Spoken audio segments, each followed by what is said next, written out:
High high রে, কামটা করলো কি? কাকা কামটা করলো কি? মেলাম কাকার দুরিয়া। রাই রাই রাই, ছেড়ে দে মারে। আপনারা কি ভাই? কইছিলাম গাড়িটা কিনা লাগে নাকি আপনি নিজে কিনছেন? হ্যাঁ, কথা কোন? হ্যাঁ নিজেই কিনছি। আপনি নিজে কিনছেন? হ্যাঁ। গাড়িটা কিনে আগে চালাইছিলেন? গাড়ি আর আছে আমার, গাড়ি চালাইছি। ও গাড়ি চালাই মানে এই গাড়িটা চালাইছেন নি? না কিনার আগে? না, কিনে আগে চালাইছি না। কিনার আগে টেস্ট দিছেন না? না।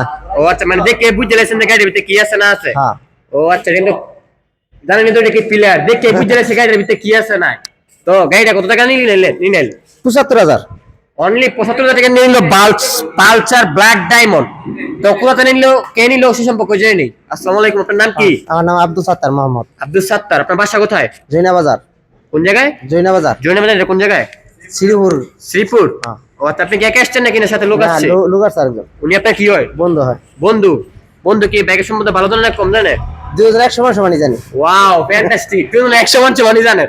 তো ওনার জন্য তো সকলে দোয়া করবেন তিনি তার গন্তব্যস্থলে সুন্দরভাবে পৌঁছাতে পারে। আর আমাদের জন্য দোয়া করবেন আমরা যেন বাংলাদেশের মধ্যে সবচেয়ে কম প্রাইসে ভালো ভালো ব্যাগ বিক্রি করতে পারি।